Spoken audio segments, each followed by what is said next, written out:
Thiruvananthapuram DCC അധ്യക്ഷൻ പാലോട് രവിയുടെ രാജി കേരളത്തിലെ കോൺഗ്രസ് രാഷ്ട്രീയത്തിൽ വലിയ ചർച്ചകൾക്കും ആശങ്കകൾക്കും വഴിവെച്ചിരിക്കുകയാണ്.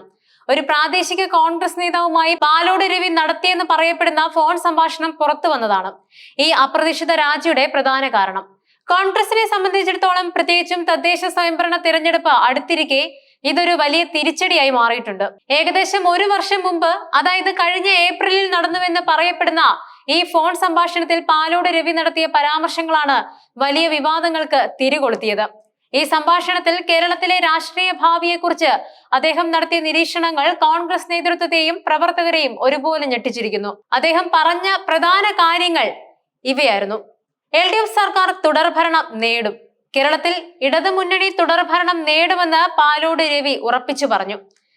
ഇത് കോൺഗ്രസിന്റെ രാഷ്ട്രീയ തന്ത്രങ്ങൾക്കും പ്രതീക്ഷകൾക്കും വിരുദ്ധമായ ഒരു പ്രവചനമായിരുന്നു. തദ്ദേശ തിരഞ്ഞെടുപ്പോടെ വരാനിരിക്കുന്ന തദ്ദേശ സ്വയംഭരണ തിരഞ്ഞെടുപ്പ് കോൺഗ്രസിന്റെ അന്ത്യം കുറിക്കുമെന്നും പാർട്ടി എടുക്കാച്ചരക്കാകുമെന്നും അദ്ദേഹം അഭിപ്രായപ്പെട്ടു. പഞ്ചായത്ത് തിരഞ്ഞെടുപ്പിൽ കോൺഗ്രസ് 3ാം സ്ഥാനത്തേക്ക് പിന്തള്ളപ്പെടുമെന്ന മുന്നറിയിപ്പും അദ്ദേഹം നൽകി.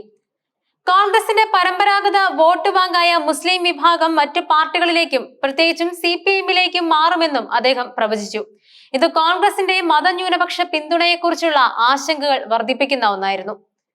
നിരവധി കോൺഗ്രസ് പ്രവർത്തകർ BJPയിലേക്ക് ചേക്കേറുമെന്നും ഇത് പാർട്ടിയുടെ ശക്തി ക്ഷയിപ്പിക്കുമെന്നും അദ്ദേഹം സൂചിപ്പിച്ചു. നിയമസഭാ തെരഞ്ഞെടുപ്പിൽ കോൺഗ്രസിന് വലിയ തിരിച്ചടി ഉണ്ടാകുമെന്നും പാർട്ടി താഴെ വീഴുമെന്നും പാലോട് രവി പറഞ്ഞു. BJPയുടെ തിരഞ്ഞെടുപ്പ് തന്ത്രങ്ങളെക്കുറിച്ചും അദ്ദേഹം പരാമർശിച്ചു. 60 നിയമസഭാ മണ്ഡലങ്ങളിൽ BJP എന്താണ് ചെയ്യാൻ പോകുന്നത് എന്ന് നീ നോക്കിക്കോ. പാർലമെന്റ് തിരഞ്ഞെടുപ്പിൽ വോട്ട് പിടിച്ചതുപോലെ കാശ് കൊടുത്ത് വോട്ട് പിടിക്കുമെന്നും അദ്ദേഹം പറയുന്നുണ്ട്. ഇത് BJP പണം ഉപയോഗിച്ച് വോട്ട് പിടിക്കാൻ സാധ്യതയുണ്ടെന്ന സൂചന നൽകി. കോൺഗ്രസ് പാർട്ടി 3ാം സ്ഥാനത്തേക്ക് വീഴും. മാർക്സിസ്റ്റ് പാർട്ടി ഭരണം തുടരും. ഇതാണ് കേരളത്തിൽ സംഭവിക്കാൻ പോകുന്നത്.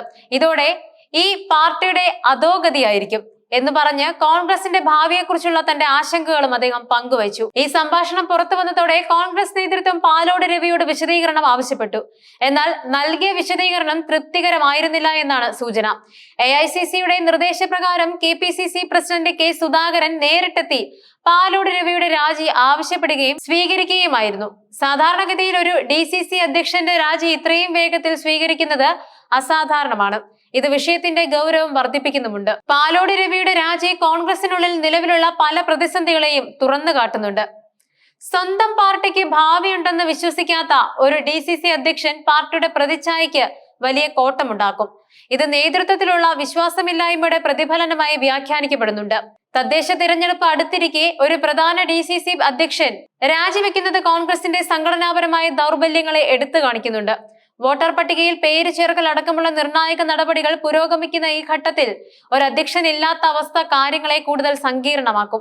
ഇത്തരത്തിലുള്ള പ്രസ്താവനകൾ കോൺഗ്രസ് പ്രവർത്തകരുടെ മനോവീര്യം കെടുത്താൻ സാധ്യതയുണ്ട്.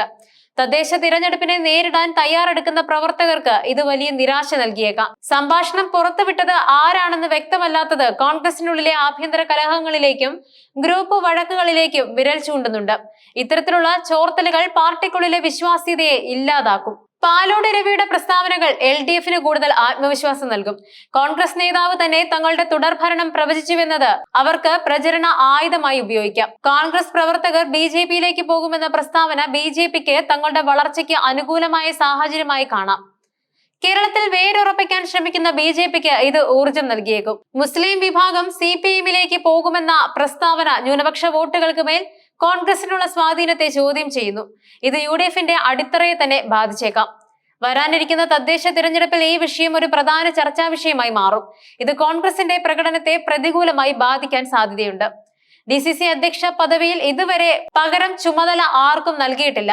എന്നാൽ തദ്ദേശ തിരഞ്ഞെടുപ്പിനുള്ള വോട്ടർ പട്ടികയിൽ പേര് ചേർക്കൽ അടക്കമുള്ള കാര്യങ്ങൾ വേഗത്തിൽ നടക്കേണ്ടതിനാൽ ഉടൻ തന്നെ തീരുമാനമുണ്ടാകുമെന്ന് KPCC നേതൃത്വം അറിയിച്ചിട്ടുണ്ട്. പുതിയ DCC അധ്യക്ഷനെ പുനഃസംഘടനയോടൊപ്പം തീരുമാനിക്കാനാണ് നിലവിലെ ആലോചന. ഈ സംഭവം കോൺഗ്രസ് നേതൃത്വത്തിന് മുന്നിൽ വലിയ വെല്ലുവിളികളാണ് ഉയർത്തുന്നത്.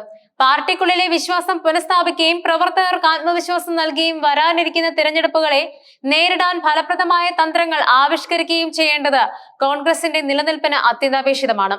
പാലോട് രവിയുടെ രാജി വെറും ഒരു വ്യക്തിപരമായ സംഭവമായി കാണാതെ കോൺഗ്രസ് സംഘടന നേരിടുന്ന ആഴത്തിലുള്ള പ്രശ്നങ്ങളുടെ പ്രതിഫലനമായി വിലയിരുത്തേണ്ടത് അത്യാവശ്യമാണ്.